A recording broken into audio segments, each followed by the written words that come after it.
pribadi saudara. Tadi kita sudah mengangkat tangan kita bersama dengan Ibu Mute mengucapkan doa keselamatan saudaraku. Kita buka hati kita dan kita sama-sama berkata, Yesus, aku percaya kepadamu, masuklah ke dalam hatiku, jadilah Tuhanku, juru selamatku. Maka saudara sudah diselamatkan. Haleluya.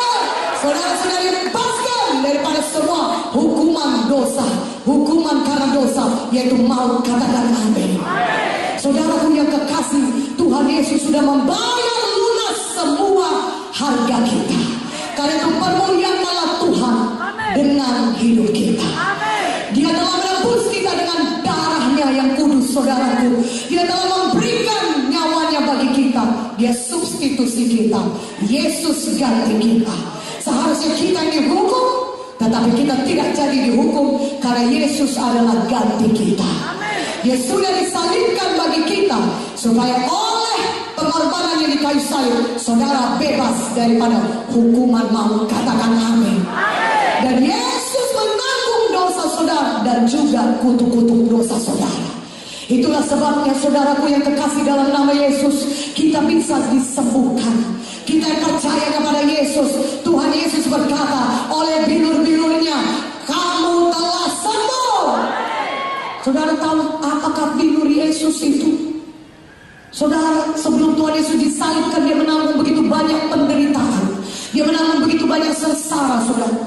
Terlebih dahulu, saudara, setelah Tuhan Yesus ditangkap di Taman Getsemani, maka dia dibawa, saudaraku, ke pengadilan. Dan kemudian di situ tentara Romawi mencambuki dia. Mereka melucuti pakaian Yesus. Dan kemudian mereka mengikat dia di sebuah tiang. Dan tentara Romawi datang membawa cambuk yang begitu mengerikan. Satu cambuk tapi 5 cabangnya. Dan di cabang-cabang itu ada besi-besi tajam, saudara, yang dikaitkan kepada setiap kail-kail itu, saudara. Kail-kail tajam dikaitkan pada cambuk itu, saudara. Dan cambukan itulah yang diayunkan ke punggung Tuhan Yesus. Dan ketika dicambuk punggung Tuhan Yesus, maka daging tubuh punggung Tuhan Yesus tersayat, tersobek-sobek, rusak semua, saudaraku. Dan bahkan itu memperlihatkan organ-organ tubuh bagian dalam Tuhan Yesus. Tubuh Yesus dihancurkan. Luka-luka yang begitu hebat ada di punggung Yesus. Dan luka-luka itulah yang dinamakan oleh bilur-bilur Yesus. Dan firman Tuhan berkata dalam 1 Petrus 2:24, dalam Yesaya 53, oleh bilur-bilur Yesus saudara sudah sembuh. Katakan amin. Jadi di kayu salib penyakit saudara juga ditanggung Tuhan Yesus. Sehingga saudara yang percaya kepada Yesus, saudara tidak perlu menanggung penyakit saudara lagi. Tapi saudara yang sakit sekarang ini bisa sembuh. Lebih kuat aminnya.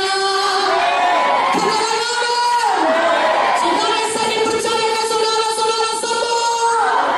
Percayakan saudara sudah sembuh oleh bilur Yesus. Yang percaya angkat tangannya, katakan amin. Berikan kemuliaan bagi nama Yesus. Karena Yesus sudah selesai menanggung penyakit saudara. Firman-Nya berkata oleh bilurnya kita sudah sembuh. Dan firman-Nya juga berkata dia sudah menanggung semua dosa dan kutuk-kutuk dosa kita lainnya. Itu termasuk kegagalan, kemiskinan sudah ditanggung Tuhan Yesus. Sehingga kita yang percaya kepada Yesus, kita tidak perlu hidup lagi di bawah kutuk dosa kemiskinan, tapi kita bisa hidup diberkati Tuhan, limpah dengan berkat Abraham. Itu berkat Abraham adalah berkat materi yang berlimpah-limpah. Katakan amin. Lebih kuat amin ya. 2 Petrus 1:3, saudara, buka Alkitab saudara. Pada hari ini saudara pulanglah dengan semua berkat Tuhan dalam hidup saudara. Amin. Saudara pulang dengan jamaah Tuhan. Katakan amin. Saudara pulang dengan semua yang sudah disediakan Tuhan bagi saudara. Katakan amin. 2 Petrus 1:3, karena kuasa ilahinya telah menganugerahkan kepada kita segala sesuatu yang berguna untuk hidup yang saleh oleh pengenalan kita akan Dia. Dia telah memanggil kita oleh kuasa yang mulia dan ajaib. Katakan amin. Segala sesuatu yang berguna Tuhan Yesus sudah menyediakan, sudah menganugerahkan kepada kita segala sesuatu yang berguna untuk hidup yang saleh. Apapun yang saudara butuhkan selama saudara hidup di dunia ini, supaya saudara bisa hidup mempermuliakan Tuhan, sudah Tuhan sediakan bagi saudara. Apakah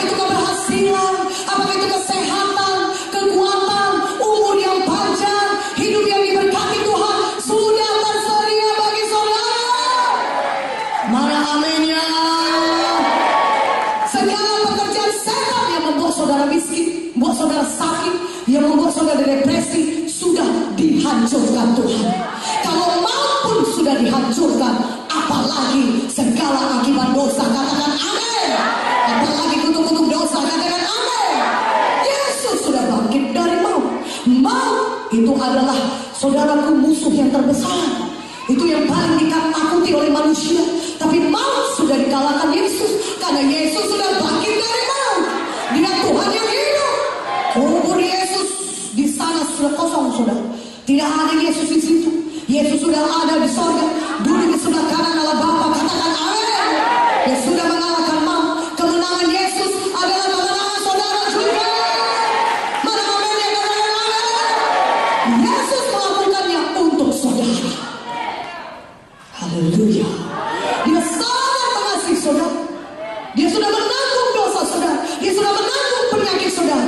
Dia sudah menanggung kemiskinan saudara di kayu salib di Golgota 2000 tahun yang lalu. Sehingga saudara yang percaya kepada Yesus tidak perlu menanggungnya lagi. Amin. Saudara tidak perlu lagi miskin, tidak perlu lagi sakit, tidak perlu lagi sedih, tidak perlu lagi depresi, tidak perlu lagi diikat oleh setan. Tapi saudara bisa hidup berkemenangan dan diberkati oleh Tuhan. Katakan amin. Katakan amin. Yang percaya katakan amin. Segala sesuatu sudah disediakan Tuhan. Kita tinggal menerimanya saja. Tuhan sudah memberikannya kepada kita, saudara. Bagaimana caranya kita bisa menerima semua berkat Tuhan yang sudah disediakan bagi kita? Ada satu caranya, kuncinya yaitu apa? Saudara harus punya iman. Tanpa iman tidak mungkin orang berkenan kepada Allah. Ibrani 11 ayat 6. Kita harus punya iman. Kita harus percaya kepada apa yang dikatakan oleh firman Tuhan. Katakan amin. Itulah dia iman, percaya kepada apa yang dikatakan oleh firman Tuhan. Haleluya.